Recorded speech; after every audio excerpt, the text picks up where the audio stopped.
Hey everybody, how's it going? Here we are, live and global and broadcasting all over the Dev Talk Show on November 10th. I always look over for the date. Everybody who watches this show will notice that there's a look over to check the date.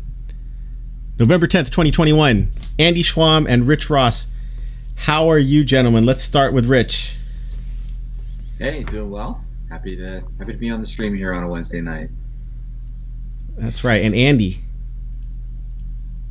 I am living the dream, baby. Just happy to be here on a beautiful fall day. And, looking forward to having some fun and learning some cool stuff from Rich tonight. He's going to show us some cool things, and I'm excited about it. Yeah, it was gorgeous today in our area, wasn't it? I feel like maybe winter's holding off just a bit. Don't worry. What's up with my lighting? Okay. Do I look like whitewash or something like that, huh? Casper Andy tonight, maybe. I don't know. Turn off my extra light. See if that's better without it. Let's see. It's weird. Who knows? Anyway. Yeah. So what's going on? So what is going on? Obviously, there is this is a big, huge week for .NET, right? I mean, Visual Studio 2022 launched on Monday. .NET Conf is going on right now. And then we're going to talk about .NET Conf next week. Yeah. But it's still ongoing, so we're taking our time, getting ready. So I guess everybody got the memo to wear a shade of blue tonight, but I didn't put on a jacket. I almost did. I think I have a blue jacket, like hoodie type thing. I'm sorry, I went with like a different shade of blue. We'll wait. This is why when Chris doesn't show up at the pre-show, production meeting, when we have producers and stuff like that, and we have a wardrobe team that puts a lot of effort into this, Chris, and you weren't there. Wardrobe people said, well, let's just take a guess, right? They were a little ticked off, quite frankly. Yeah, right. And clearly the makeup people never made it over to your place, and the whole production's falling apart. Yeah. Well, you know what? Hello to our good friend Bruno, who is a longtime friend of the show, and super happy to see you here. So, what are we talking about tonight? We have something inspired by something that we wish was done for us. Is that a reasonable explanation? I think so. I think it seems like a good way to put it, right? There's all kinds of great ideas that we'd want to do to promote the live stream or to create after we get done one of these live streams. I know, and even things that happen in the middle of live streams when we think about what you showed a few weeks ago, Chris, with the capturing what happens in the chat. So this actually came up from an idea after the show last week. Chris and I were talking a bit, and it was like, well, wouldn't it be awesome if we could create a blog after every one of these shows? Yeah.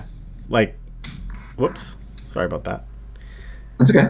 My finger slipped on the button there, so we got this full screen view of Andy for a second. Because that's what it is right?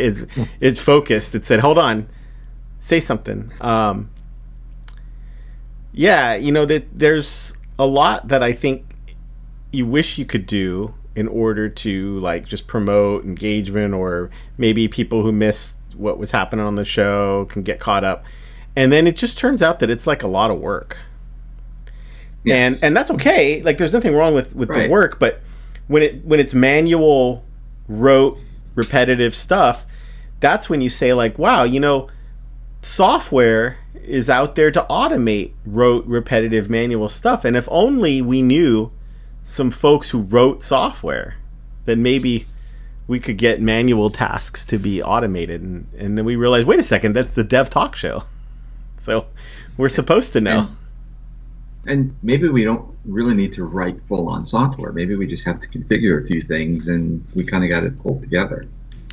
Yeah, that's right? Especially in this age where we have so many services available to us online that maybe it's not you know, starting over and writing it all from scratch and C++ and with interrupts, and I don't even know what I'm talking about at this point.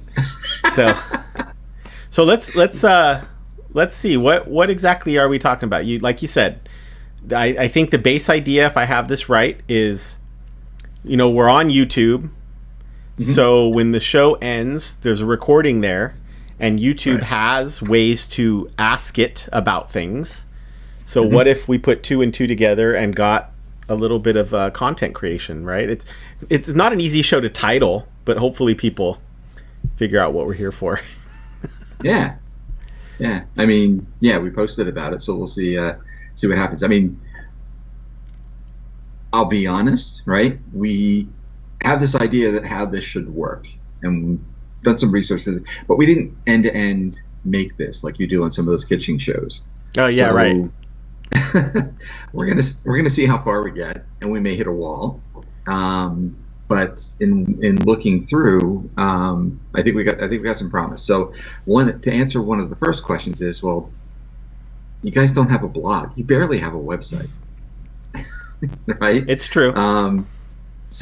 But what's interesting is if you go back a few episodes to our static web pages episode, we actually on our GitHub account or for the Dev Talk Show created a GitHub Pages environment, and that is a perfect blogging engine for doing kind of what we're thinking about. Yeah, right. Yeah.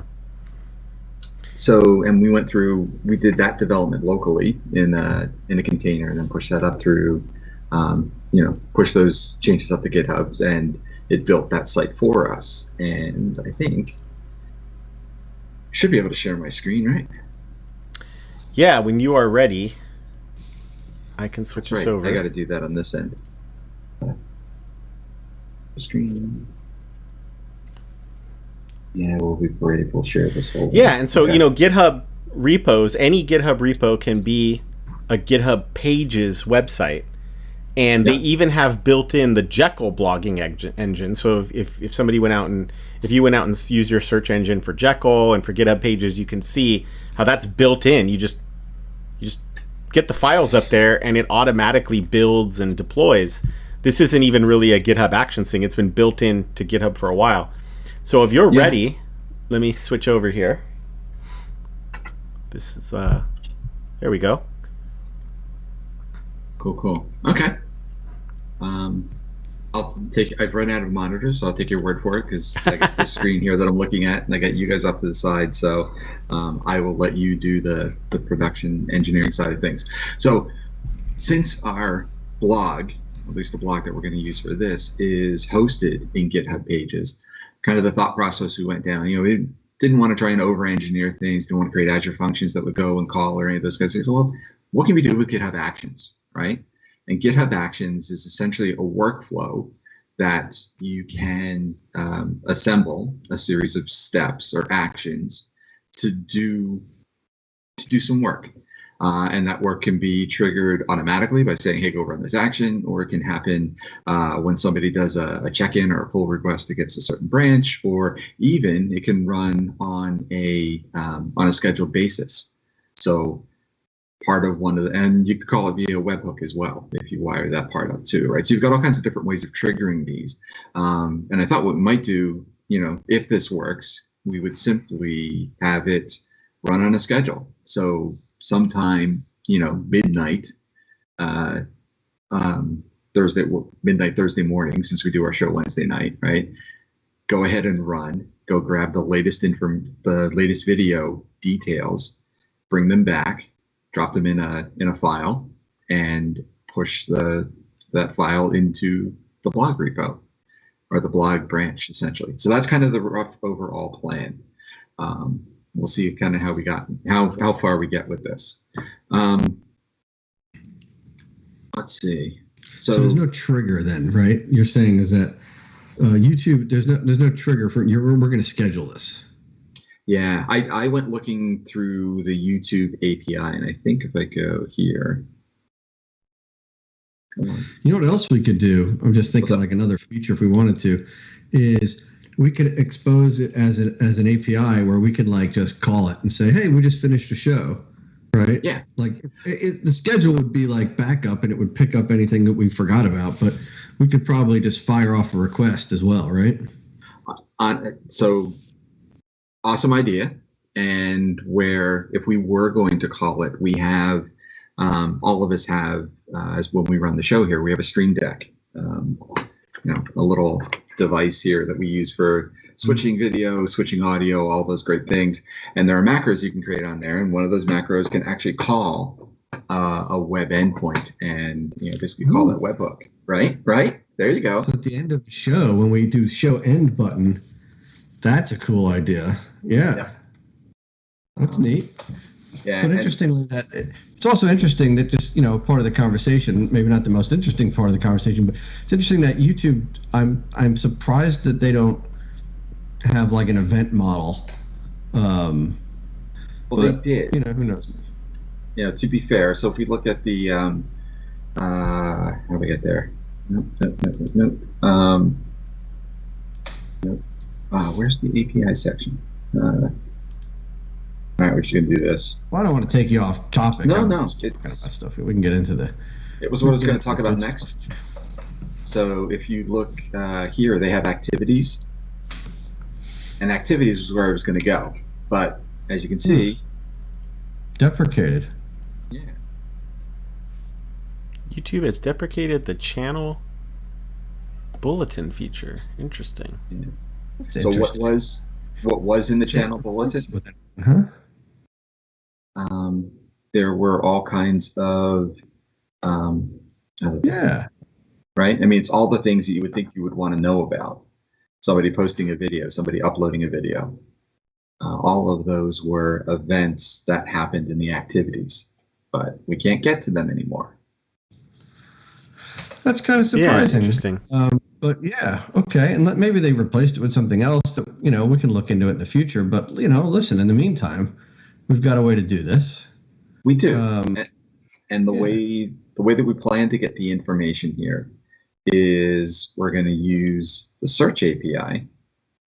Mm-hmm. And what the search API gives us is essentially let me close this a second. Right, it gives us the ability to list videos, which is what we want to do. But it could also list, the search API is kind of general. So it can list channels, it can list videos, it can list playlists. It depends on what you specify in the query you're looking for. So for us, we're just going to we have a query that we can call that will, just by passing in the ID and our channel ID. So it's not the name of our channel, it's actually the channel ID that sits behind that human readable name, if you will, and then sorting them all by order. What happened?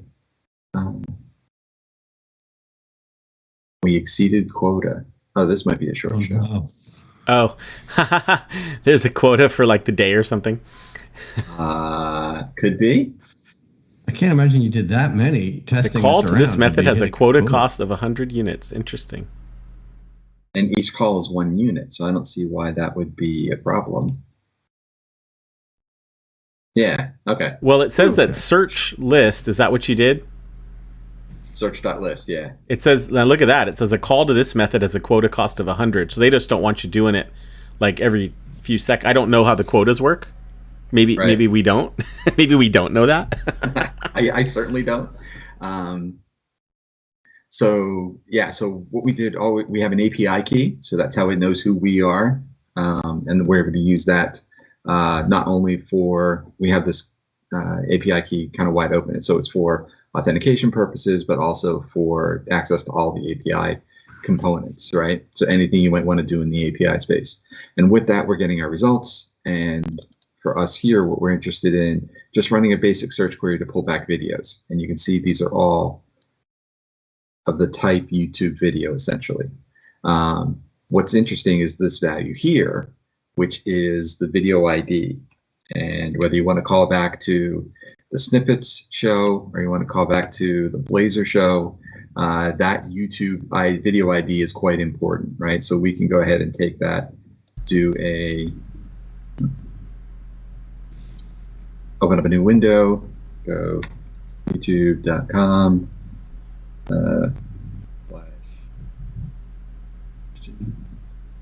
Here we go. That's it. /watch equal paste.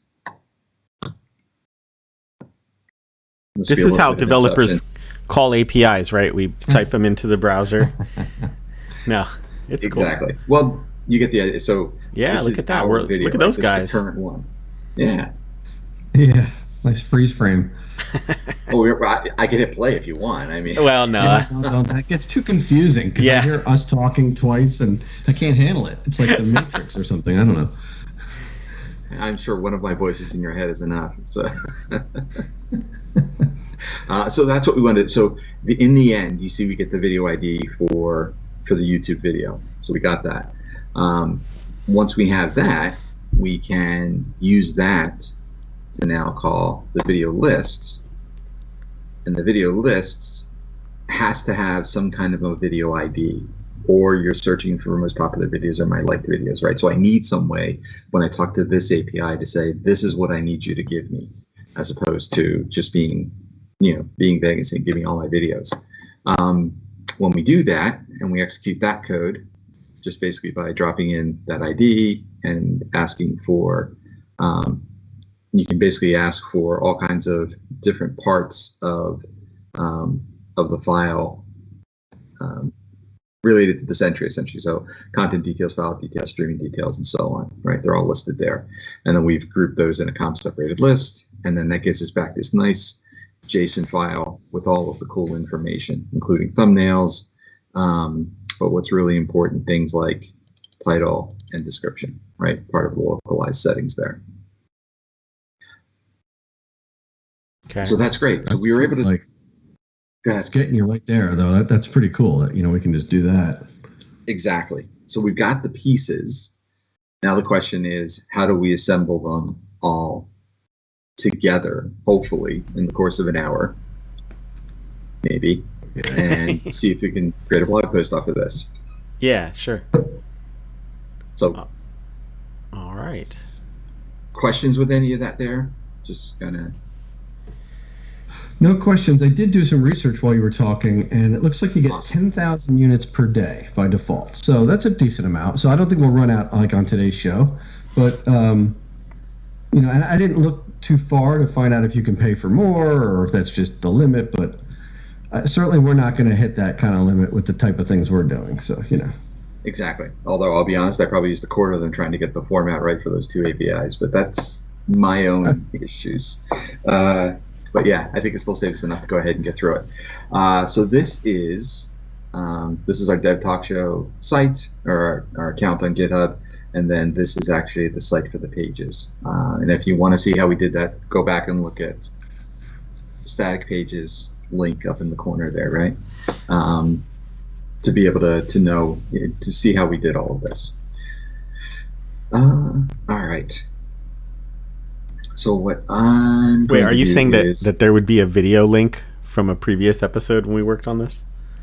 I'm saying somebody might want to, since we're talking about it, want to put a video link man. Just above. I gotta write down that we're at 31 minutes and 24 seconds. No, go ahead. Okay. No, So that's what we're gonna do. Okay. Let's look at.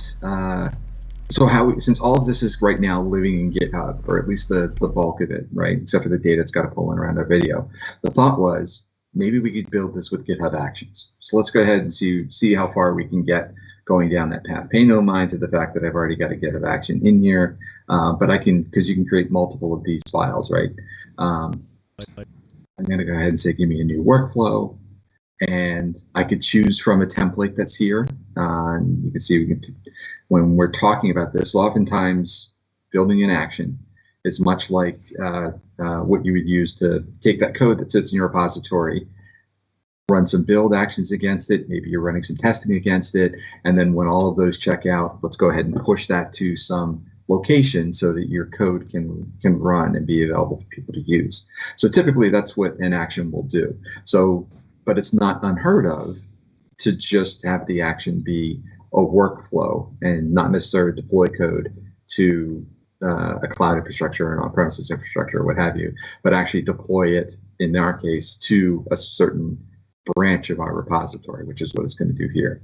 So I'm not going to go with any of the workflow templates because ours is kind of unique and special. I'm just going to go ahead and say, let's set up a workflow. And by default, all of our actions live in a folder. And if this folder didn't exist, it would go ahead and get created as part of this build that we're doing, and define a folder workflows under GitHub sitting in our repository here. I'm just going to name this YAML. It could be named anything at this point, right? Because it's not going to go in any kind of automations. We're going to call it on our own. We're going to go ahead and manage it, the calling of this ourselves. Can you zoom in just a little bit? Yeah, you got it. Good point. Thank you. So I know it on our own screen. It's like, so what you're saying is that in order to use GitHub Actions, it's a YAML file. Is this the convention, a YAML file in the .github/workflows folder? Yes. Okay. Yeah. So it's kind of the convention where those are stored. Cool. Very nice. Trying to think of any way to make that just main screen focused on that, but I don't see it. So we'll just keep running with it. And so how similar is this YAML to, like, if I'm just, curious, comparing here, like if someone already uses YAML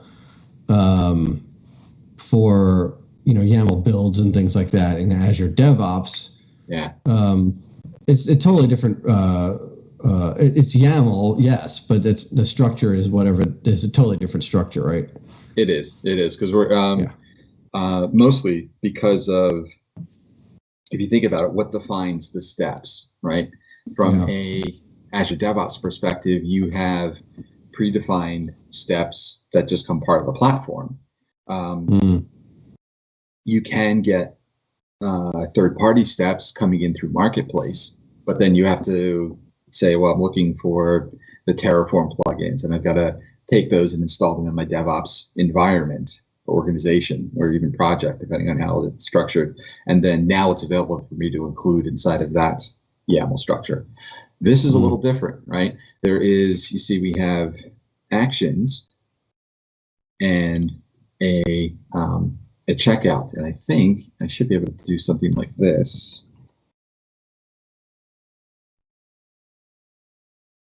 Yeah, so here is GitHub Actions, and I could go ahead and search for checkout. Cool, and you see here we've got actions checkout, right? So this is the code that's going to run when I call that step on my action, okay? It's one of those things, think of, analogous to, we said there are a number of steps that you get inside of Azure DevOps. There are a number of core actions that are made available to you through the GitHub Actions repo. All we're doing here is taking advantage of that. So one might then ask, well, if I can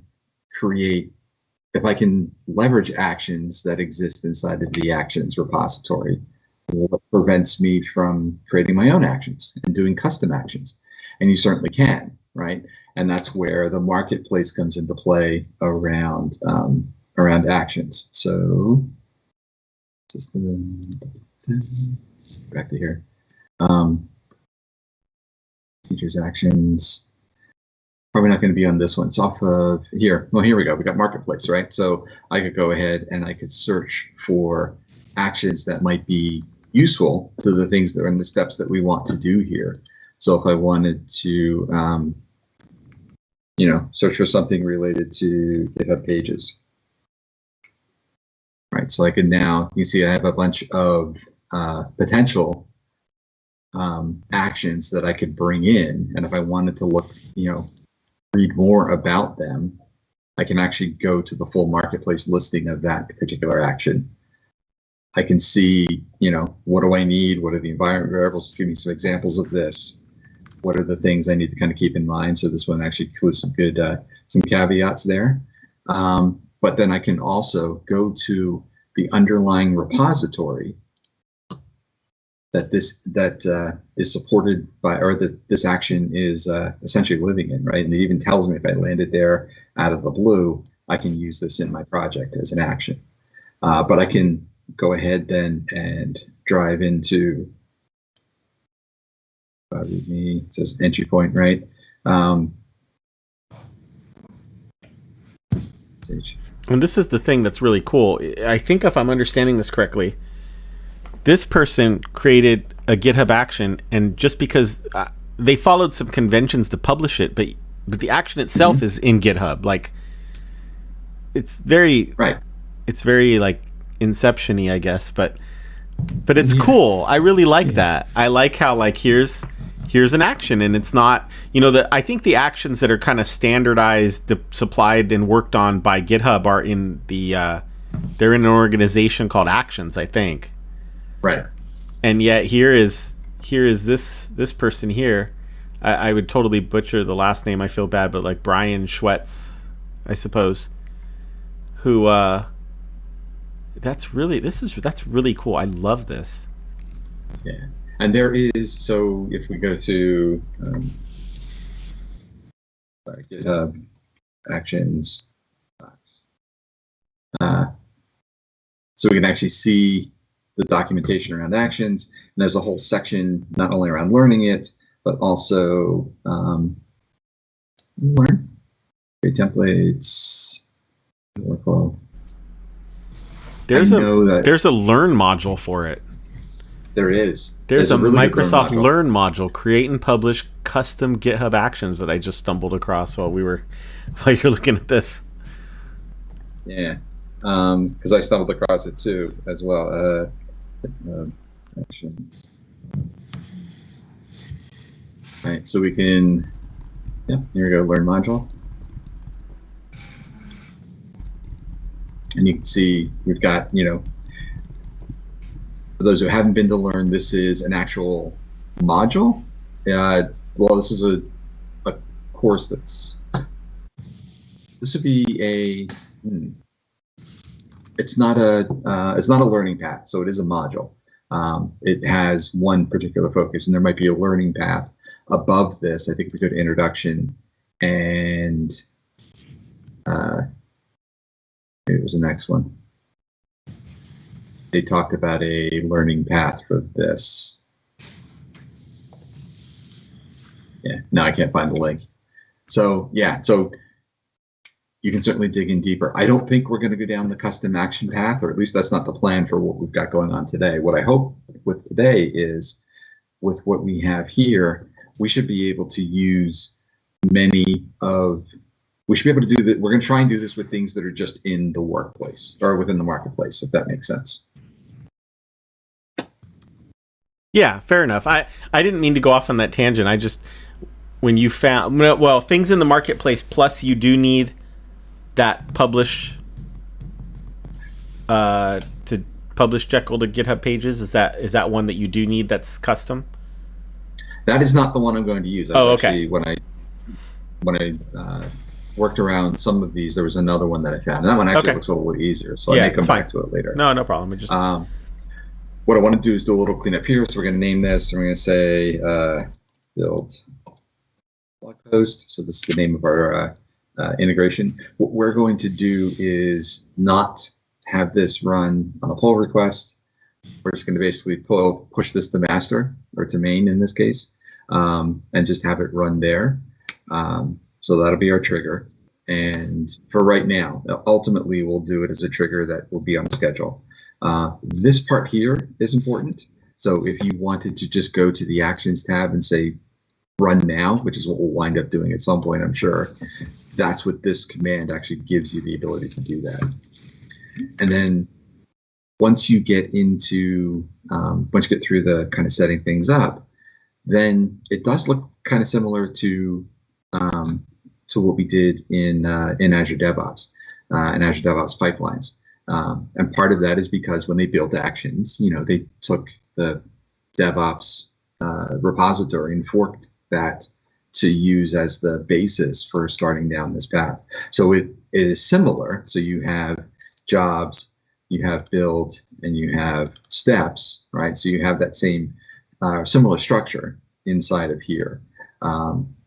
As well as running it on a virtual machine. So when this action goes to run, a virtual machine is spun up in our case in a cloud environment that code it'll check out our repository to that virtual machine and then start running through these commands onside of that virtual machine. And when it's done, that virtual machine goes away, and then a new one is essentially put online and gets in the queue to take on an action that comes up from many of the repositories there. All right. So I'm going to do a little bit of housekeeping, right? So when we think about, forget the steps that are underneath it right now, but we're going to do just kind of think about this. So if we think about the steps that our action needs to take, right? The first one is that it needs to call the search list API, right? So we've got to get that to get the video ID out of that search request, right? So we need something that's going to go out and call that object, or call that service for us. Once that's done, then we need to call the video API, because we need to get the details of the video.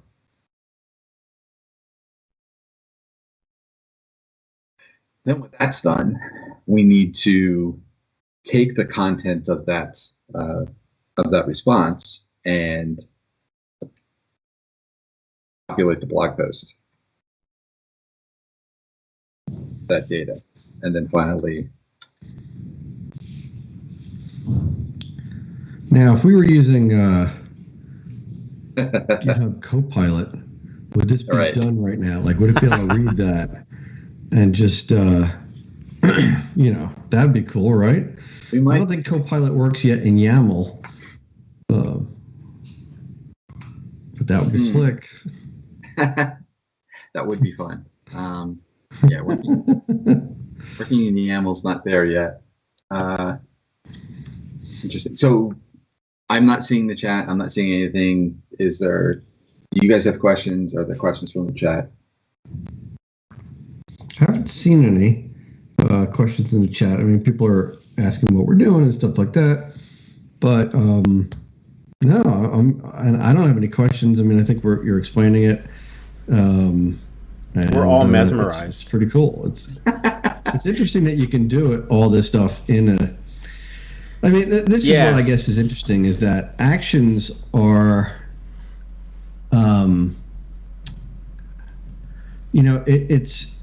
it's just more than you might think it would be. Not more work. I mean, more robust. Like an action can do quite a bit. Like, look what you're doing in an action. This isn't just deploying code. This is like calling APIs. You're going to populate a blog post. So I'm interested to see what mechanism you're going to use to. There's got to be some code in there, right? I assume, and I'm curious to see how that works. And then, of course, the push. Well, that's that's sort of what GitHub is supposed to do, right? So, right.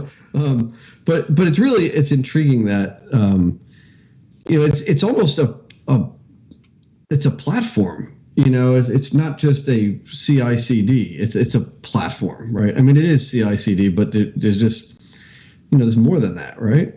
Yeah. It's a little bit of there's a little bit of its own coding platform, coding language. And there are things that you have access to on the machine that runs your action, like the GitHub CLI, right? If I wanted to, check in, check out, commit code, or do those kind of things, I could do all those commands just because that CLI already exists on the machine. And as a whole, we can go out to the documentation to see what is already pre-installed on there for us to use. And if it's not installed, then we can certainly talk to some of the marketplace pieces to be able to pull those, maybe pull those applications, frameworks, whatever it is we might need into that machine, so we can so that we can use it. Now, I remember doing some searching around for this next piece, right? So we need something that's going to call an API. Right. So I think, let's try this first. Yeah, that sounds like a good idea. REST, right? I think so. That's for testing. REST QA, REST for query. Yeah. How about Actually, let's do this because it's probably easier to let's get the marketplace. search for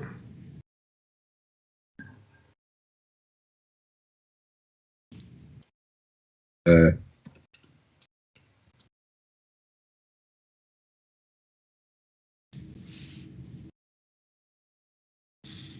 Marketplace. Okay.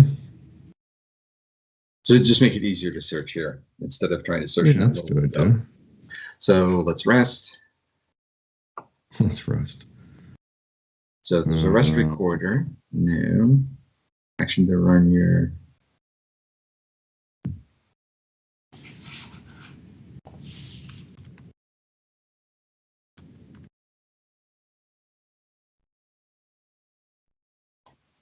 It's so interesting to me, some of the ideas that people have now that you're looking through this marketplace, because I have to admit, when we talked about this show, I expected you to say, okay, let's write a little code to call an API and whatever. And it's like, wow, I didn't stop to think of this being like a composable environment that can be so much more. This is going to be cool.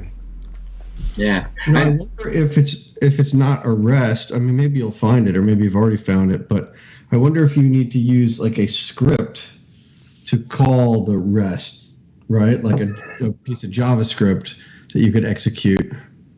But there's some things, GitHub API request. Right. That's specifically for them. Let's see.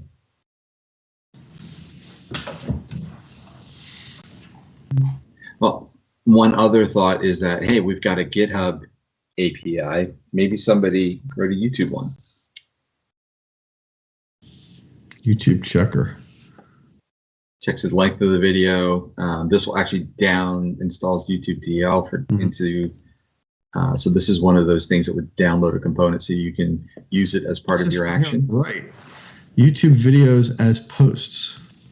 It does say that, doesn't it? Huh. That's funny what you find here.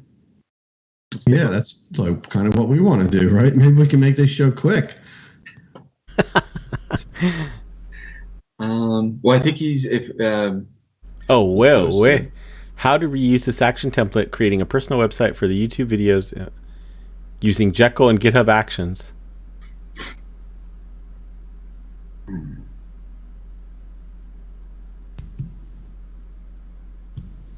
You have to give him the API. Well, not give him the action, the API key. That makes sense.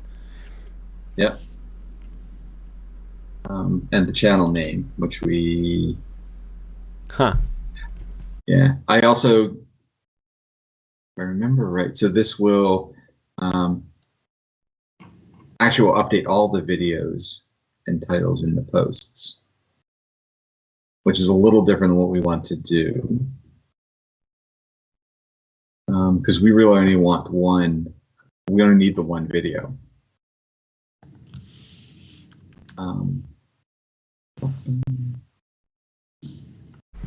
Still, that's pretty cool. Somebody set out to do the same exact thing. Yeah. I do see something called the HTTP request action. There you go. See, it's all how you ask about it. Let's try this. You tried like REST and API, but HTTP request action. All one word?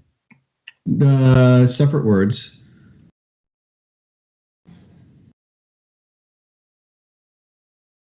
No. Here we go.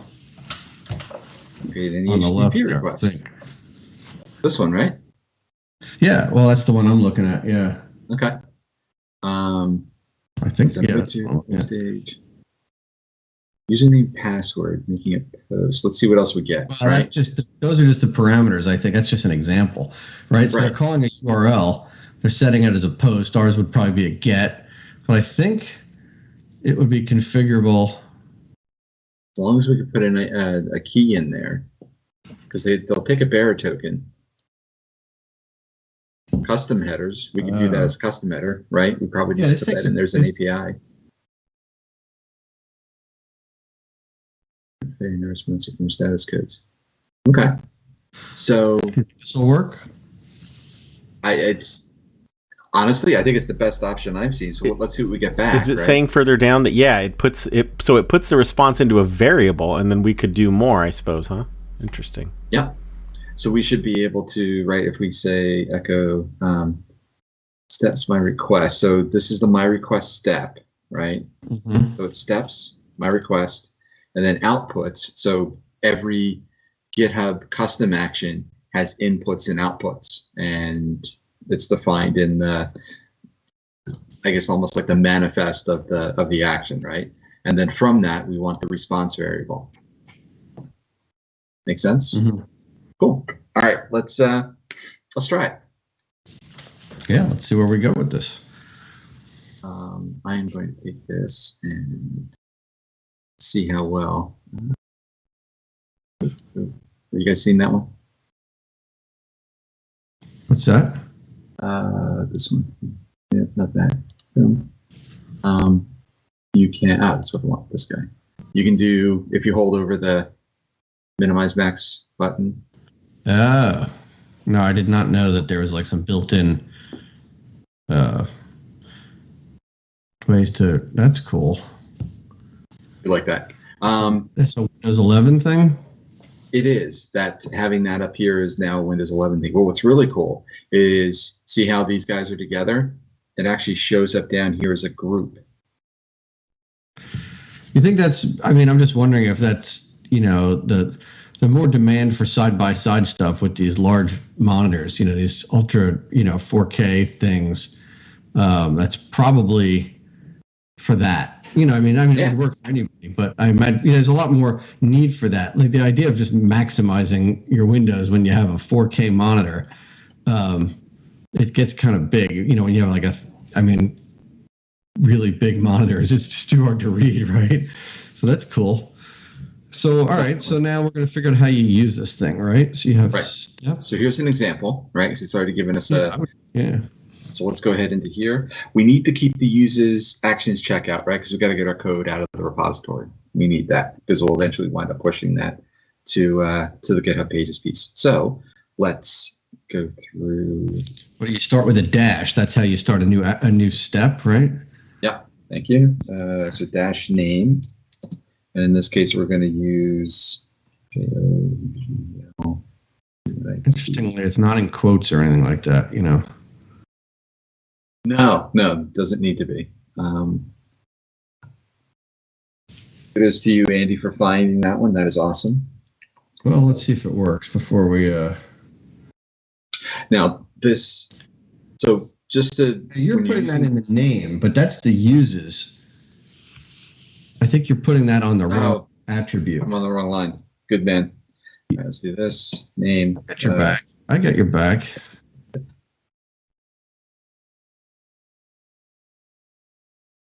Yeah, cool. Down here. All right. And then you have to what? Indent. Yep. Spaces, do uses. Cool. Get that. So just a note on, because this is a custom action, and I think the regular action has the same format too, right? It's whoever the owner is, whatever they've called their action. And because they own the action, there's a possibility that it can change as well. So you can, in this case, for this one here, they're going based on version. In this one here, we're going based on branch. So whatever he pushes to the, in this case, he's still using the master branch as the nomenclature. That's the code that we're going to use for when this action runs. So that's something to be, I don't want to overstate it, right? But that's something that we should be aware of. Yeah. That this person can change this, right? If this creator changes the code and pushes it to master, this would break, I assume. They might change it so that username and password are no longer allowed or something like that, right? So yeah. I guess it's a good thing to be aware of. Yeah, definitely. And that's why, if you can tie it to a version, that's ideal. And you may be able to, you can tie it to a version, you can tie it to a branch. want to say you might be able to. There are other pieces you might be able to tie it to, and I apologize if I'm getting to something else. It could be the check-in. It could also be the SHA code, the SHA key or encryption. So ways of basically locking things down so that's the one I'm going for. Because in theory, that check-in should never go away, right? Yeah, immutable or whatever, right? So that's cool. So now what do we do with, which I guess is like the data, right? This is like our input section for them. And this one has to be in single quotes. We'll go back. Quotes. Look at that, yeah. This one is, I guess it depends how they ask for it. So I go here.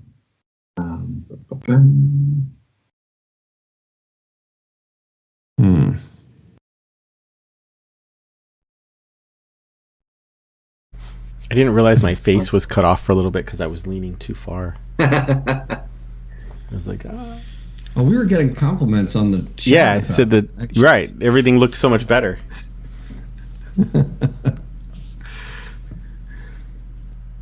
Way ahead of you, Andy. Oh, this one's list. Sorry. We want search. We want, okay. Search. Yep, this is the one we want. There's the search API. It's a get, so we're fine. Paste. And then, this guy back up. Method. Now, is this do we need it at like you were saying something about this, but do we need like a key, or is this just like the public API? So there is a... it must be, because they keep track of how many units you use, right? Right. So we do need to go back to this documentation, and we got to figure out how we're putting, where do we put the key, right? Yep. It needs to go in, it's got to be in, that's not in the basic doc for each request, like there's not like a link to like,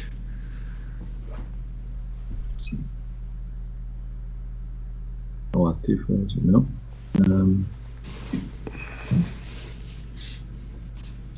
Well, you need to get credentials. That's okay. Well, you probably have that already. Yeah, we do. We already, so we've signed in, and there's an API console where we can get request additional keys and such. So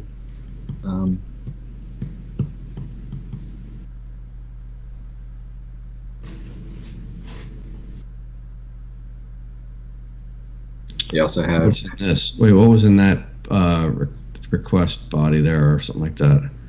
That's a response, sorry. See, look at that. So that's kind of neat. It's just a query string parameter, which would make it even easier. Yep. So what we need to do is see, does he have... but if it's a query string parameter, can't you put it right in the URL? That's what I'm thinking. I just want to make sure he didn't have, or this person didn't have anything that specified that already. So we could do, go back to here and say, but the format was weird. There was like a value before it, ID equals, okay. Yeah. See that? ID equals. Oh, that's the video ID. It's ampersand key is what we want. Oh, a key. Oh, I didn't even see that there. I thought that was part of that string, right? Ampersand key. Yeah, right. Key equals. Now, unfortunately, you're going to have to post our key right here. You would think. Yeah, I was going to say. Let's do this. Variables or something like that, right? So inside of stories, let's go in here. I'm opening up a separate window so I don't lose what we have over there.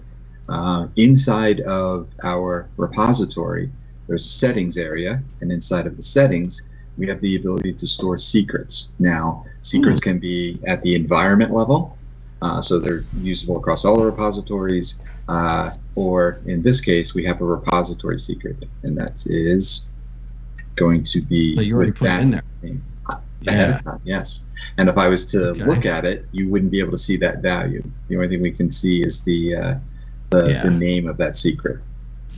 Oh, that's great. I tried. All right, but So how do you refer to that? Is there a syntax? Yeah, there it is. That's easy. So now we've got that getting pasted into that call. And then we need to do search parameters, or because you don't want every video, right? Yes. So we want to do part. We're going to have that equal to ID because that's the only thing we want. We also want to it's fields, items. No, we want to sort. Do like Oh, a I skip see, yeah. kind of thing, like sort by date, take one or something like that. Yeah. So I think let me open this up all the way for a sec. We might get away with this whole thing right in the query string. Like that'd be. It would have been nice if doing. this try ID. you You need channel ID, right? Or does it default to channel ID because that's what your key is for? No, but that's a good point. So we need channel ID too.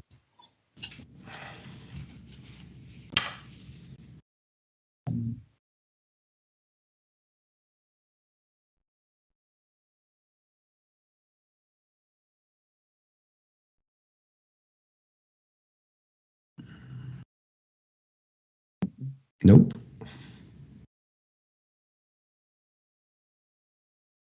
Is that our channel ID? Is that the way that thing's putting it into the UI there? Yes. That's cool. So I'm going to take a guess that it is 10% order equals date. Okay. And I think that's all we have. We don't have anything in the query string. There's nothing set What there. about like a count or something like that? Like we don't want everything ordered by date. So it will default It to is. just 5. Well, that's perfect. Yeah. Yep. Because we're going to need the first one. So, all right. This is interesting, right? And then what it puts the output into some variable automatically. Yes. So it's going to drop that into something called response. Oh, I see. Into the response steps, my request. So it'll be steps, HTTP search. Maybe you should take the there's a name and there's an ID. You didn't give it an ID. I did not give it an ID, but I asked it to return me the ID value. Oh, no, sorry. That's not what I mean. In the right side of your screen, you see where it says steps, right? Name equals make request, ID, my request. And I think I'm with you now. ID so that you can then retrieve the object out of it or the data out of it. I'm going to call this one search request because we're going to have a video request as well, right? Right. How do we debug this? So we could do this. Go ahead, Chris. You got something coming, I can tell.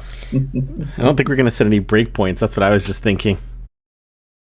Although, I mean, running these things and watching the logs is, Yeah, that's what I was thinking. Just watch the logs. Yeah, echo. Okay. So it's going to be steps dot search request dot outputs dot response. Outputs is plural. Yep. Good catch. Okay. Yeah, something like that. Okay. Wow. All right. Let's see what happens. There's nothing else down here. Man, this is exciting. So you have to commit in order before you do the first run. Is that right? Yes. Okay. Yeah. So I will start to commit. I don't know if I'm thinking about this wrong, but I've always wanted a way to try these things out without a commit. But Absolutely. and I don't just even mean in GitHub Actions. Like, do you ever feel that way about Azure DevOps? I don't know. Yeah, part of it is it's relying on the underlying virtual machine. Yeah. So, I mean, unless you're going to, you certainly could set up your own runner, and then this way you don't have to wait for it. You just basically push to that. If it's dedicated for your use, there's that. But yeah, it would be nice maybe if it ran in a container. We wouldn't know if you had the parameters wrong. That's listen. Another limitation here is this isn't like type safe or whatever, and so if there's a mistake in here, we're not going to find out until we run the thing. Exactly. So you can see we have two of these running. One is on. We got an error. Oh, there's a second workflow. Yeah. Right. Why is it there twice and one worked? Hang on. But so the same check-in. Both. There's another test action that I was trying out earlier, and that one is think. That one is actually set to go off of main as well. So I may. I think I could disable them, but let's just do this one because I think this is the one that failed is ours. Yeah, sorry, HTTP request. 400 API key not found. Well, at least it's pretty clear. Interesting. Yeah, I feel like. Where did it say something about API key?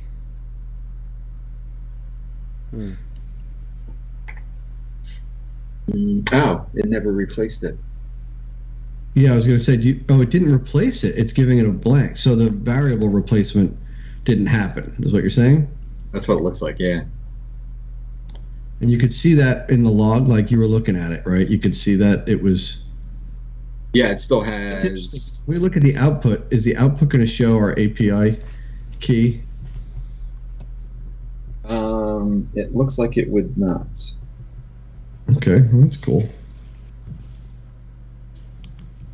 Just looking real quick.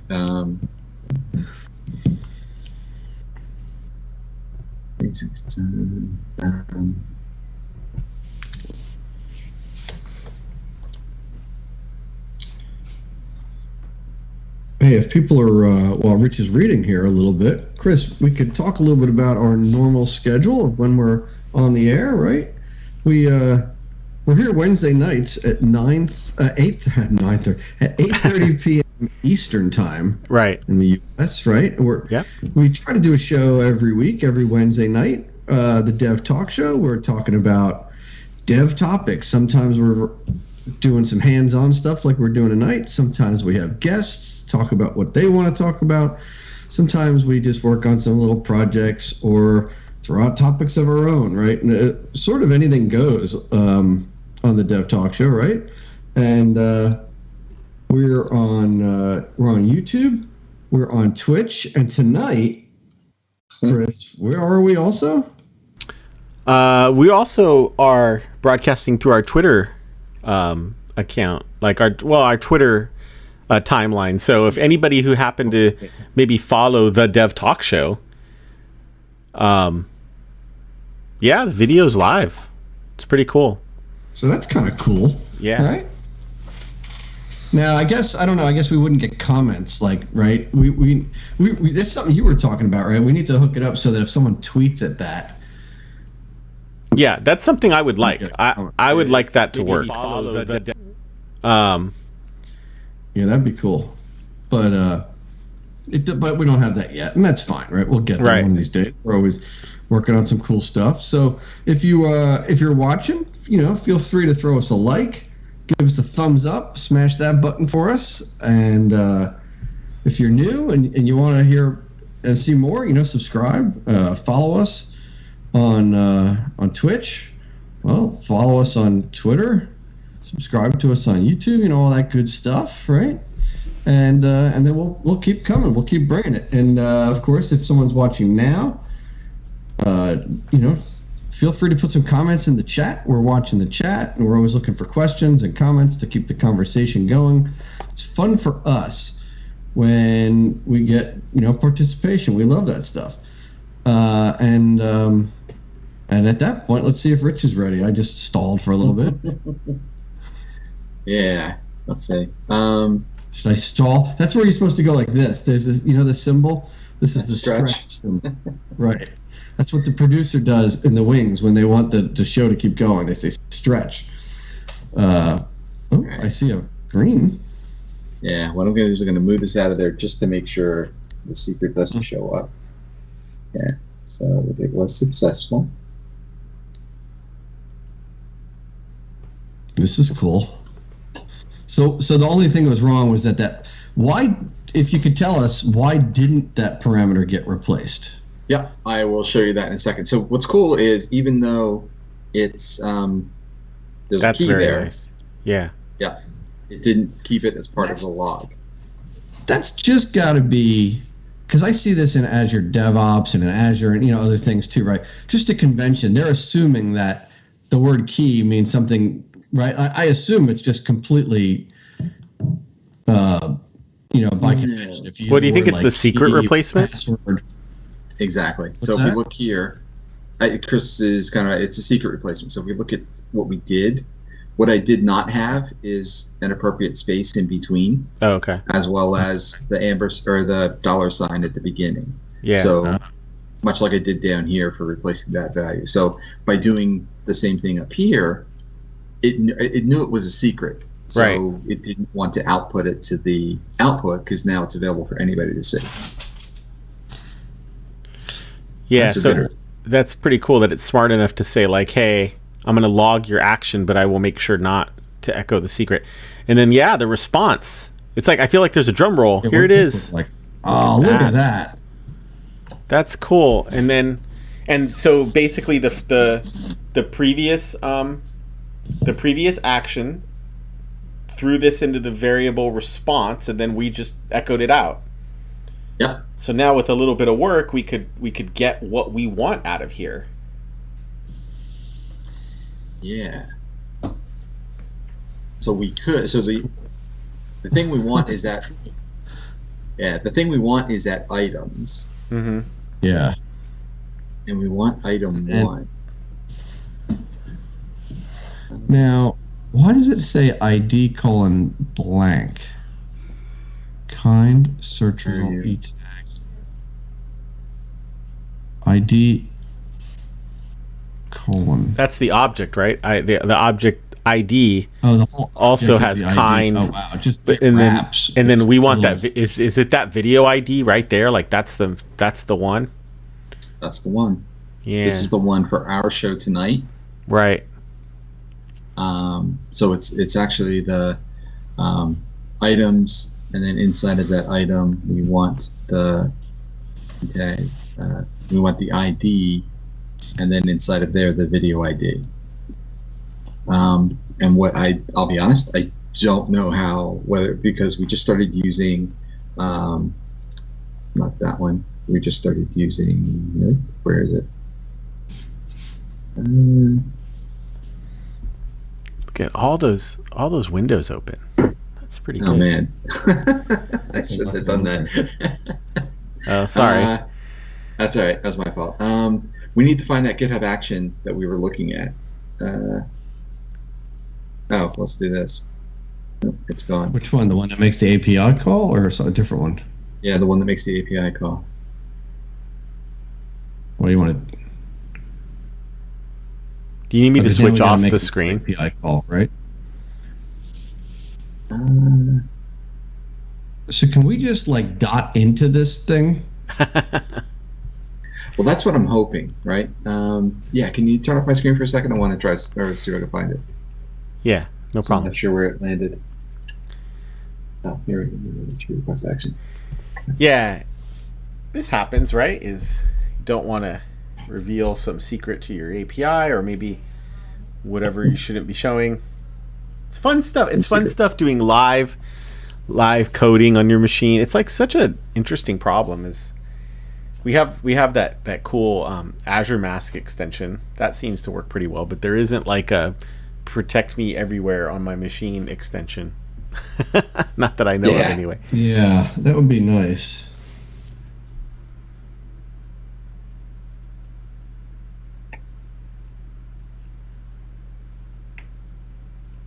Right. So I'll be honest. Right now, I'm trying to figure out how we navigate that JSON object. So I found a GitHub action that appears to possibly do that. Okay. I don't know if it's a good one. It has 14 stars. Like, I don't know, right? I just searched. This is one that came up. So let's search Marketplace again then, right? Yeah, the one I'm using is called Git. Oh, when you get in there, Yeah, what do you call it? I just did. And you can share my screen again, Chris. Something like parse JSON is what I put it in there, and it came up. But again, that was a Google search, so it's a little different. So, yeah. So anyway, the name of it, though, I'll just tell you the name of the one I found. Yep. It's called Json Property. Nice. And it may be good or not. There it is. That's the one, right?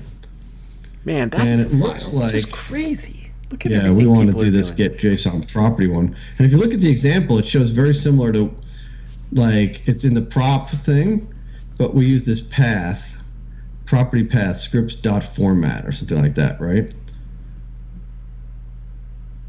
Package.json though. Oh wait. Yeah. Maybe the path can be, it also is from a file. I'm sorry. It's okay. Darn it. Let's try this. Do we save it as a file first? I hopefully not. I mean, that object is already there. Let's see. Try this one. Yeah, read.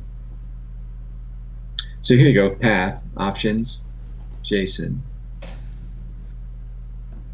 Outputs value.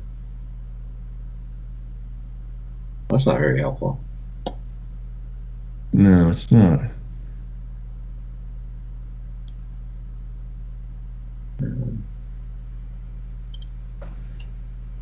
That's why I thought it would be like parse JSON or something, but yeah, you're not really parsing it, right? I don't know. I would just read JSON, yeah. There's a new one, Ashley Taylor. That's a different read JSON property, isn't it? That's the one I just opened, yeah. Oh, it was, okay. Get JSON property is the one I had suggested. JSON to variables. Potential. Oh, it says file. These people and their files. How about if I'm going to Google parse JSON from output response kind of thing, right? I think that's the thing do, that makes right? sense.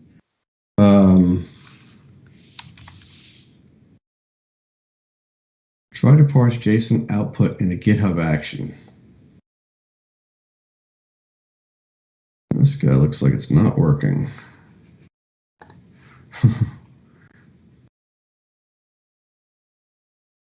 Use a step output. Passing values between the steps of the same job. I'll tell you what, let's try this. Keep looking. I'm going to go down the path and try something real quick. It kind of looks like you can use dot notation on the outputs. That's kind of what I'm thinking, right? So if we look at our response, we should be able to say echo, I got to edit this. Yeah. Cool. All right. Edit, response. We get our response. We know we want nuts. I went out of here.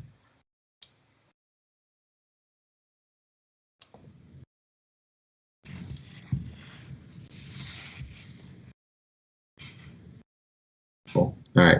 We know it's kind, and so that's fine. And then we get info, and then it's items. So items is like the top level. Bracket 0 kind of thing. Go to the first item. That's what I'm hoping. So something like that, right?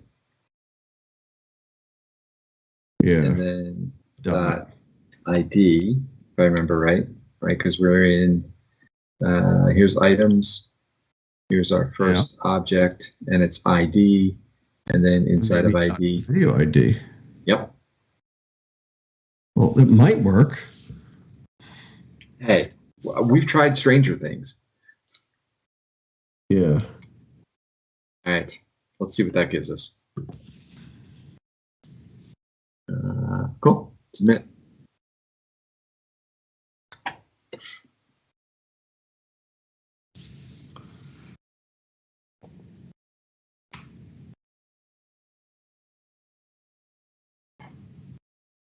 This seems like something that would be kind of important when so many things are returning like JSON, into that response object, right? You would. Yeah. It goes fast. Well, I guess it doesn't do much. So okay, let's see.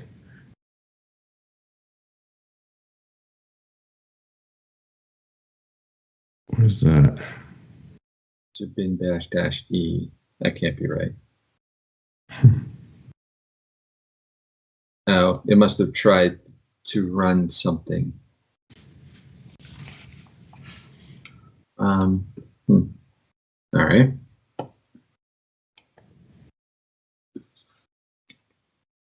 GitHub Actions.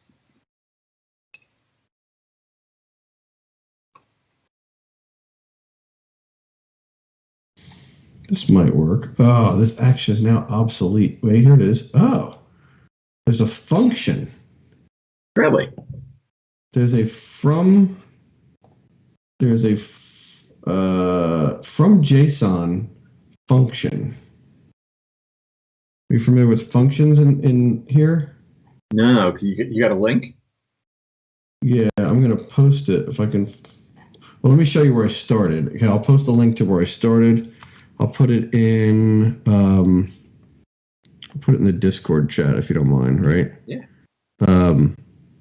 So that is going to take you to the page that had the action that says obsolete, but it says use the built-in from JSON function.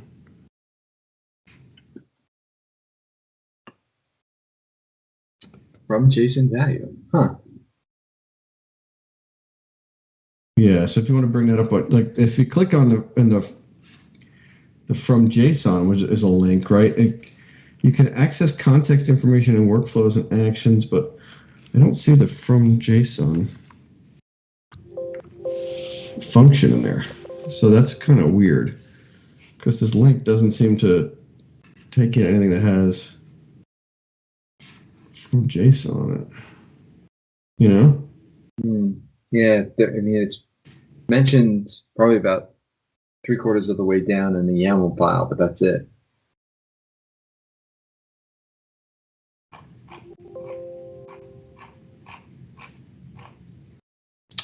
Oh, I see. Yeah. Well, let's. But it doesn't. That says to JSON and from JSON, but what's that going to do? Right. It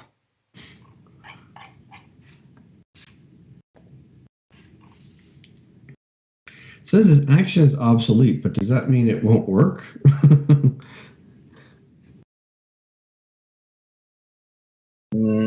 I think it depends. Let's get this. Let's see.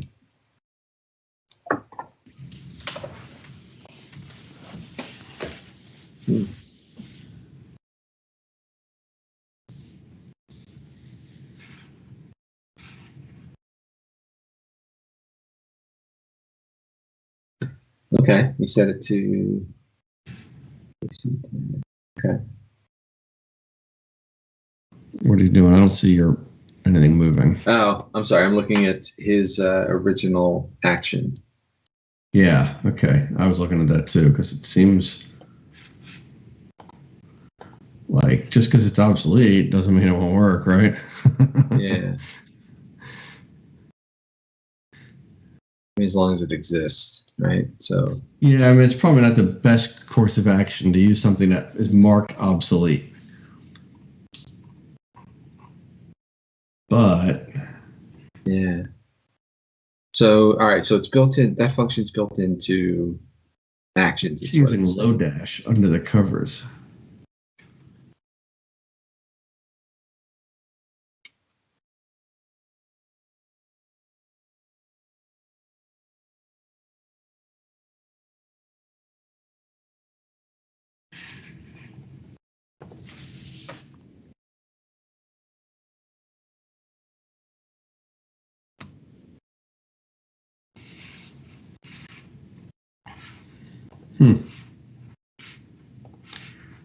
This seems like something you have to be able to do. Right. Here's a new workflow features. Okay, job outputs from JSON method and expressions. The actions expression language has a from JSON value method that takes a stringified JSON object and bind it to a property. But what is that? Oh, that seems like where we would be at now, though. It would just be in a property, and we have it in a property. It's in a property called response, right? Yeah.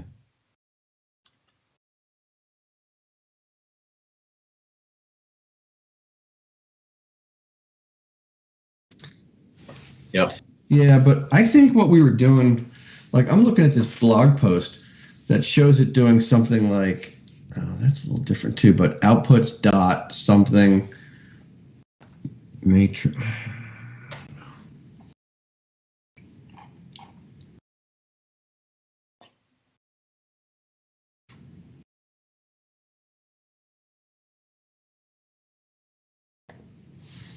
Here's use more about.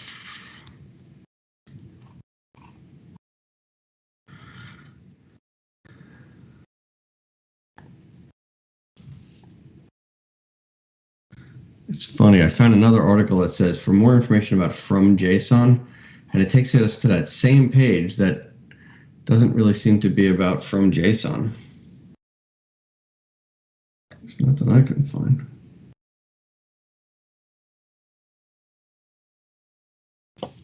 Yeah. The other thing to remember, this is in Linux, and that might, because in the end, it tried to run some bash command, right? Mm-hmm.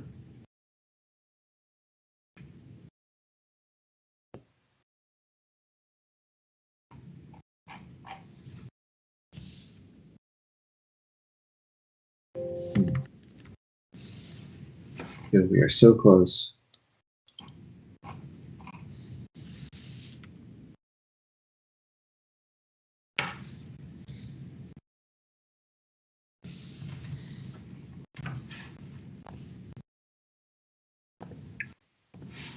We are close. And let's see why.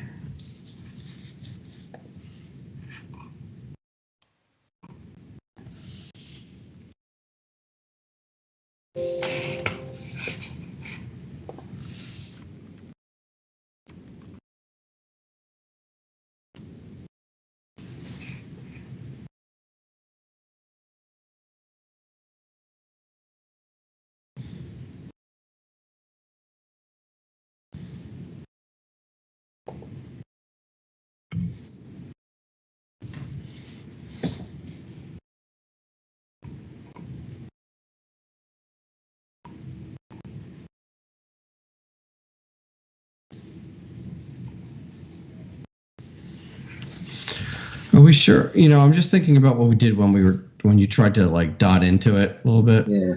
Is it possible there's just something wrong with the way we tried to do that, and that's what caused the error? Like something else is spelled wrong. Like maybe that works. Let's see. So we got this up here. What I could do is do. What if items. we just make it simple and just do like item 0? Yeah. Yeah, item 0, right, and see if that's.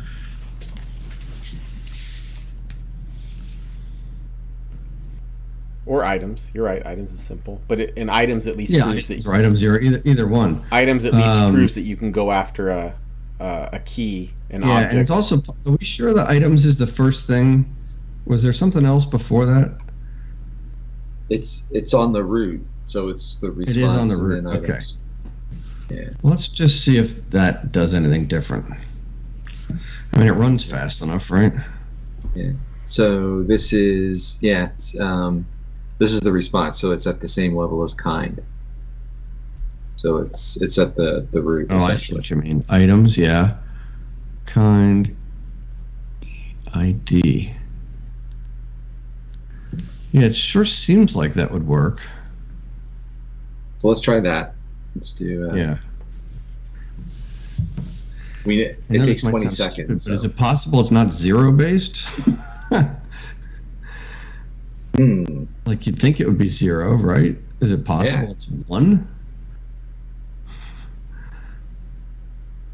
That would just be wrong. It's still running two of these things, huh? Yeah, I haven't shut the other one off. So the other one.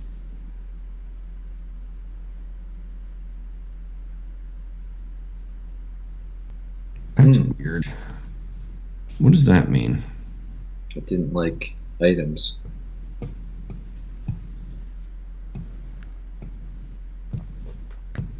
All right, what did we miss? Because it likes response, but it doesn't like items. Yeah. So when you had the whole response there, is it possible there's some other wrapper around it that we're just, like the docs say it's not there, but it really is there, or something like that? Let's take a look. This thing here. Yeah. Well, so it's an object, right? Kind. Can you format this in something? Yeah. That's good. Yeah. No, I see what you're saying. Kind, and then there's items is next to it.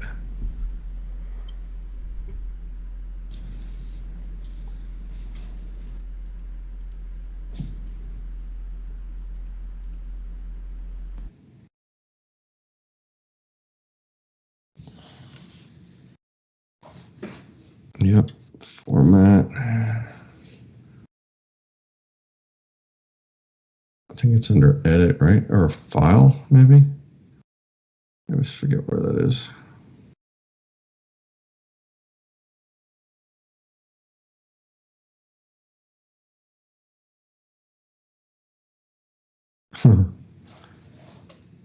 Chris, you're the GitHub, what's the format command?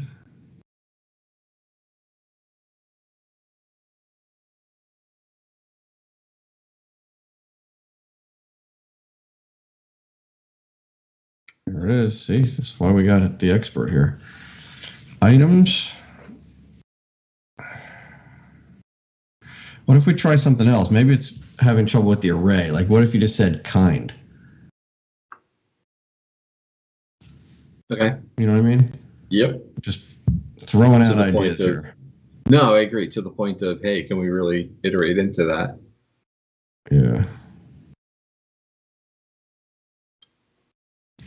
And we're sure nothing else is spelled wrong there. Steps.searchRequest. Well, it worked when we had just response, right? Right. Okay.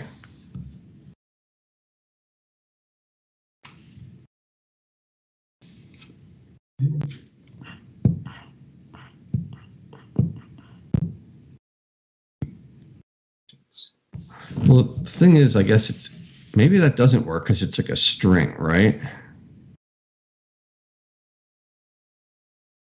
Like, is the output no, an output's a JSON. Is it? Yeah. Okay.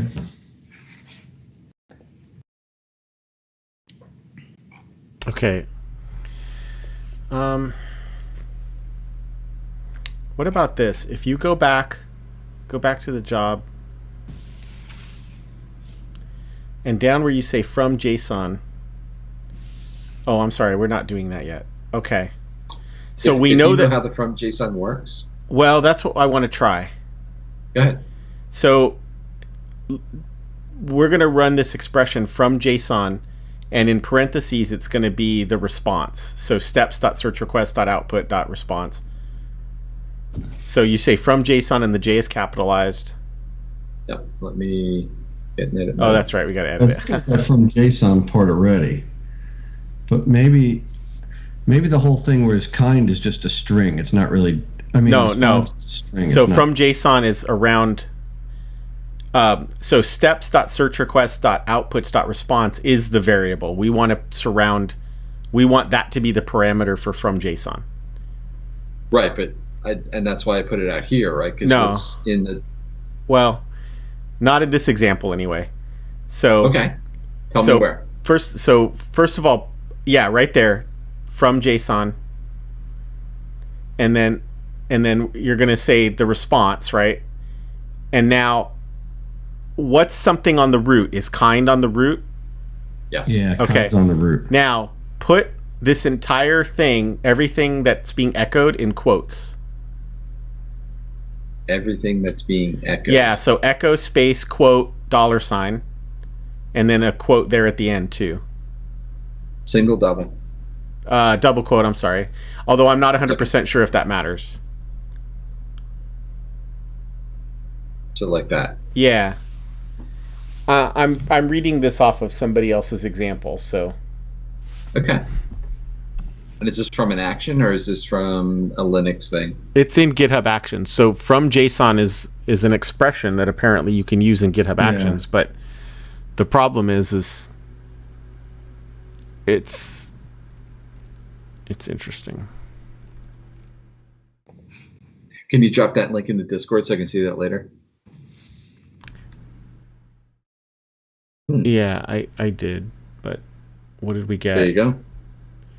So what is that exactly? Look at that. So if And you it look still at, says, by the way, shell, like that thing below it. yeah, Maybe that's not an error. Maybe that just, or, I don't know what that is below. Oh, so it's essentially what you wanted. So now Yep. we wonder if we Yeah. can dot into items and so on. That would be cool. I think so. I think you could now. So That I goes- guess what happens is from JSON takes that string and turns it into an object that then you basically can use in the bash shell, I suppose. Yeah, because it was just a string before. You can't dot into a string. Right. Items bracket 0. do you want to go that far? No, yeah, go for it. Come on, man. It's 10 o'clock. Why not? Dot ID, or is it ID or video ID? What's the thing that comes after that? Oh, ID. Oh, video wow. ID. This is it. This is the whole thing. Hey, Yeah. putting all the chips in the center here. This is the big finish. I think it's gonna work.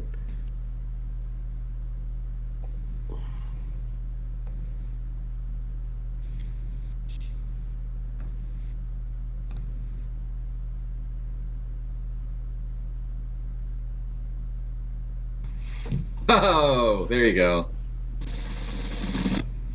I was late on my drum roll. Did you hear my drum roll? Yeah. Did. I tried to get that in time, but how about I Okay, just so do let's this? go back and look at what we did. Even though we had a detour there. So, cut some of the show out. But no, seriously though, we had a step that basically went and said, okay, let's do an HTTP request using the Google API with our Google API as a secret, knowing our channel ID, show us our videos, right? And once we got yes. something like that, like give us our videos. You got And then we said, okay, now just take the first answer, the first item, and give us the video ID. And the reason we need that is because now we either want to just populate the blog post or make the second call to the video. Well, yeah, we need the details for it. But the truth is, we know how to get the details, right? Like, what if we just tried to make a blog post that just had the video ID? Like, in other words, how do we make that blog post? Because it's pretty obvious now that we can make an HTTP request and we can parse the results, right? Right. So Yeah, but Rich is going for it, right? Because he's like, it's not going to take me very long. Yeah. Okay. We're feeling confident now. We parsed JSON in a GitHub action, which Yeah. I tell you what, this is. Even though we got hung up there, I'm still impressed at the environment. Yeah. And if you take a little bit of time to write your own action, like you could make it very purpose built for what you want to do. Yeah. Yeah. Right. What's that? A snippet, content details, statistics. So this is what gets what is essentially passed into the to tell it what information you want back. Yeah. And do you need that Okay. thing called a snippet? Is that something we need? Yeah. So what I'm going to do is go back to this, and instead of just putting the ID, we're going to put all of those. We don't need a channel ID. Right. Now, the only thing is we don't have that video ID in a variable. Like, there's probably a way to get that into a There probably is. more usable thing, but this should work, right? Yeah, and Well, you may it doesn't not. need the quotes You might not need the anymore, quotes. right? The quotes were Echoing for it? the purposes of echoing it, I think. Yeah. Or here's the thing: maybe the quotes were. Oh man, English is fun. Maybe the quotes were superfluous. This late at night, you're going to try that, huh? Yeah, exactly. And order, you don't need that order at the end, I don't think. We do not. All right. I'll make sure there's nothing else we need. Hang on. ID. Well, that's the video ID. That's fine. Snippets. Nothing else. Integer rating on behalf of. Nope. And now, where are we declaring where we store this? Or is it going to get thrown into response again? Oh, video request response. Yeah. Okay. Yep. I got it. Right. And then So quickly now echo that out, right? again, Yeah. right?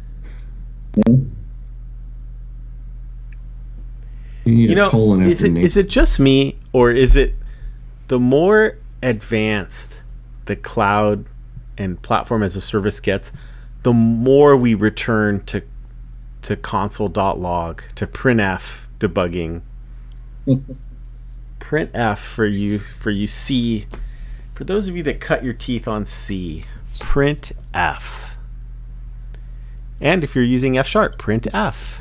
And plenty of languages. URL or something like that. Items. It'll be items 0 and then snippet and title. That's what we're going for. Okay, that's what that's what the snippet is. Okay, and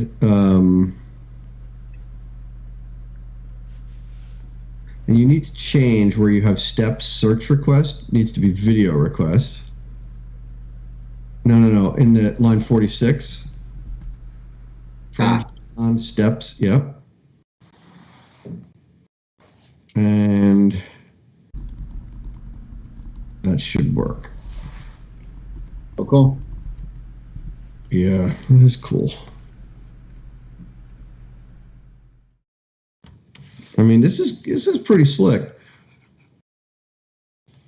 Now we still have to figure out how to, well, I'm thinking ahead. Like, we got to figure out how to make the blog post part, but the blog post is just a text file, really, right? Yeah, it should be.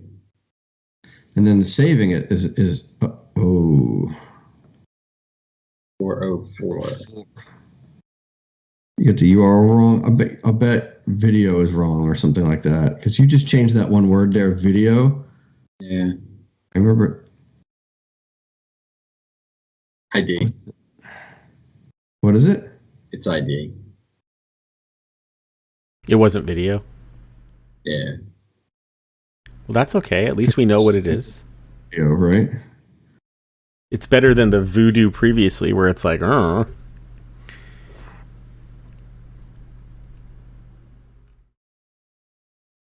Okay.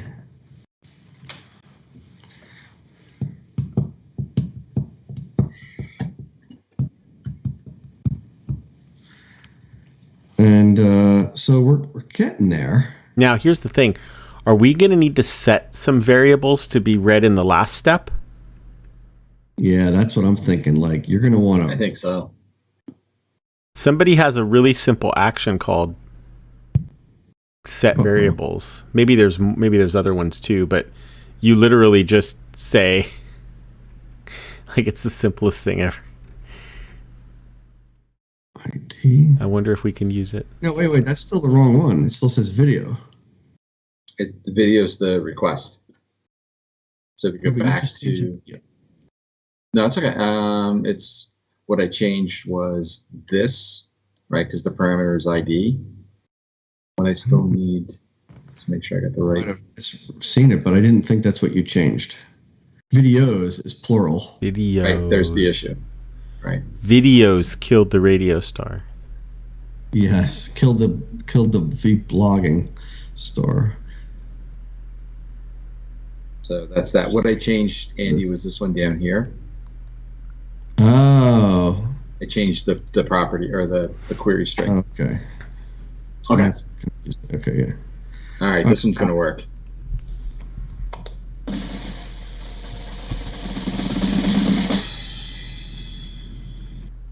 Too fast.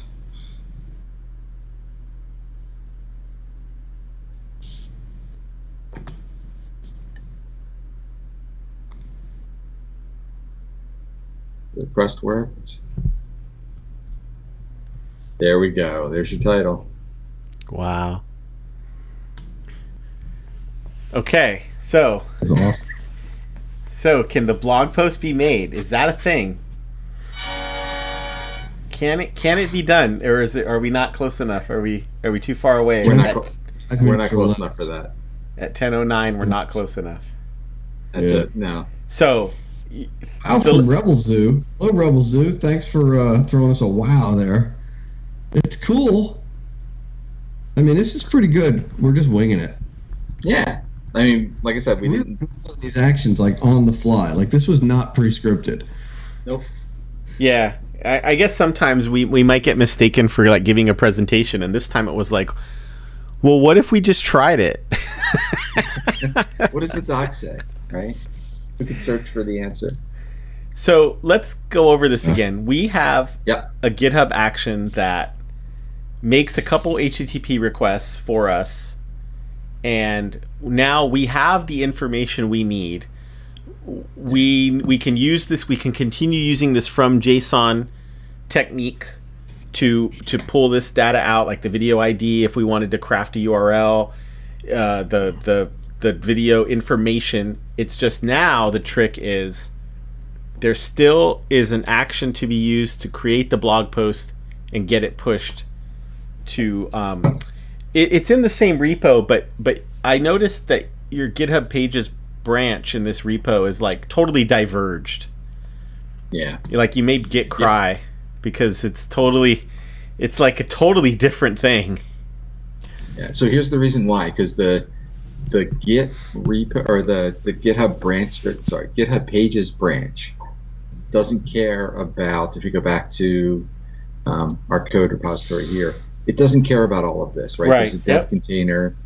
There's the actions workflow. All it cares about is this. Right.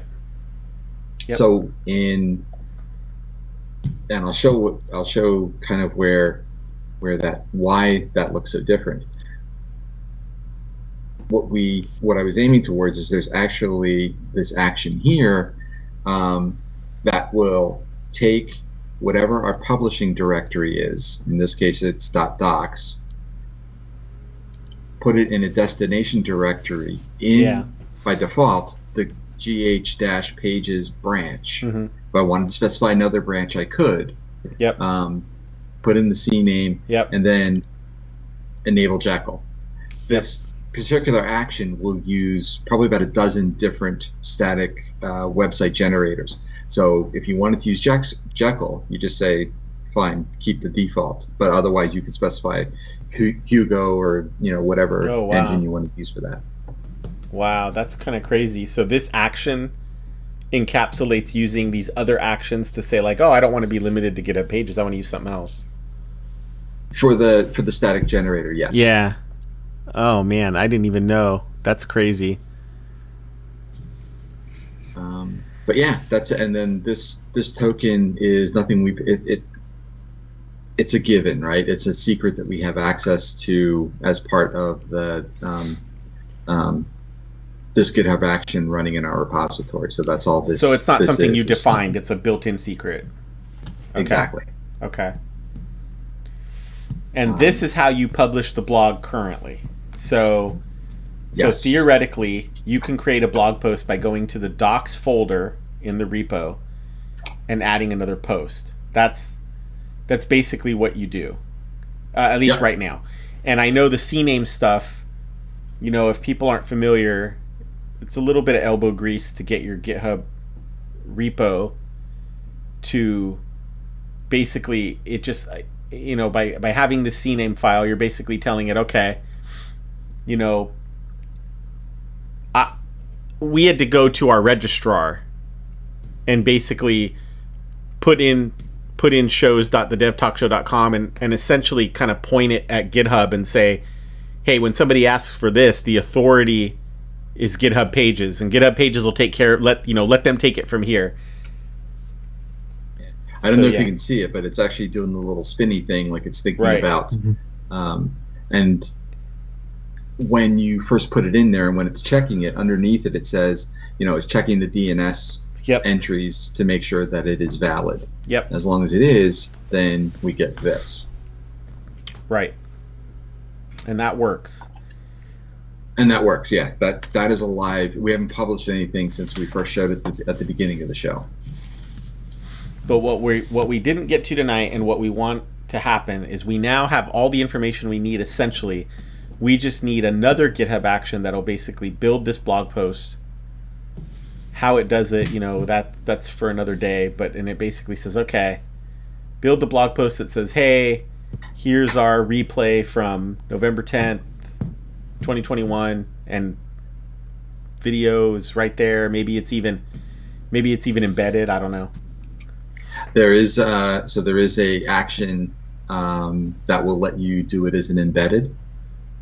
So having the ability to because of the way that all works, it's an include file that you bring in to the page.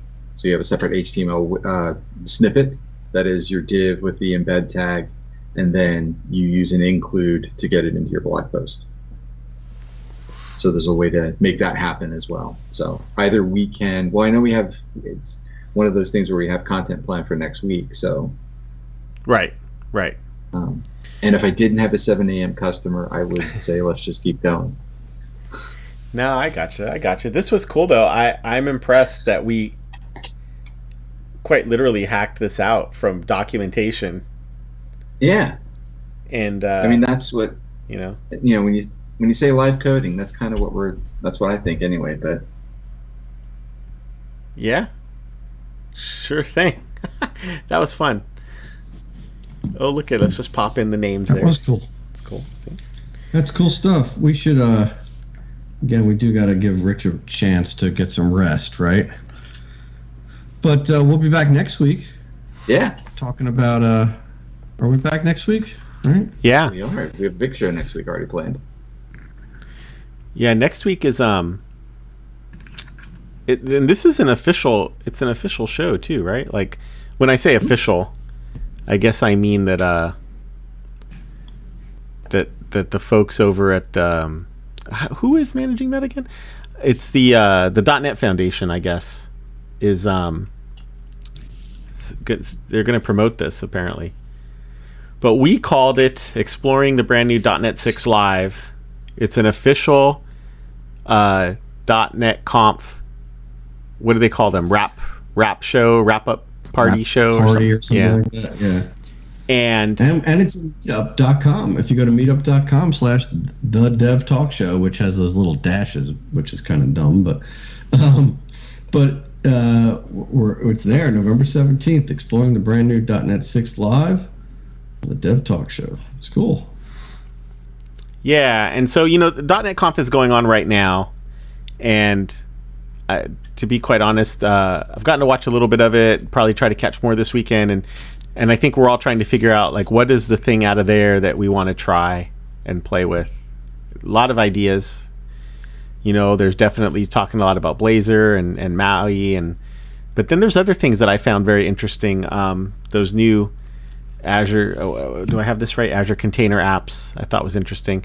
I even thought the whole idea in the keynote of how they used a worker service just to do the simplest task. I thought, oh, interesting. That really fits in with the what do I call it? The event streaming idea that basically one of the things you need to do in order to start capturing those events from Twitch, and maybe the same thing happens YouTube and Twitter, is you've got to authenticate. Well, maybe that's a worker service that all it knows how to do is authenticate. Like that's it.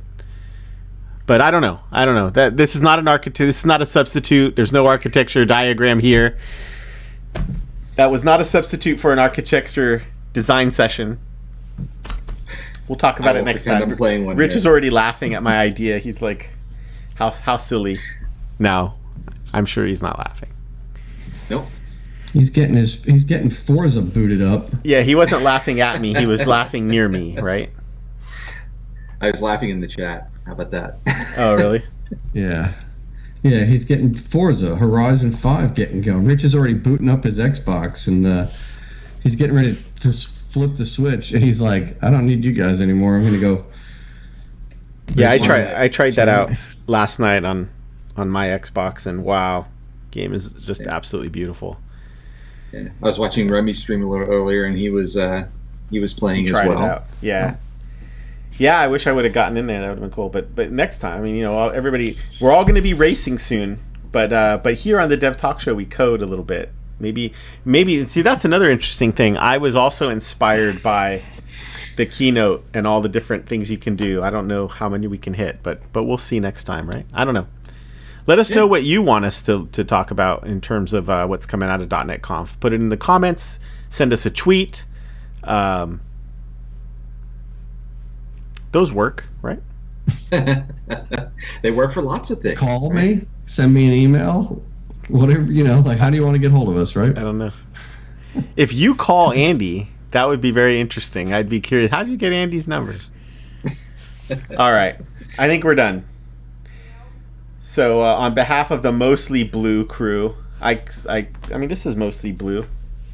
It's not, but it is Darth Vader's TIE Fighter, so there's that.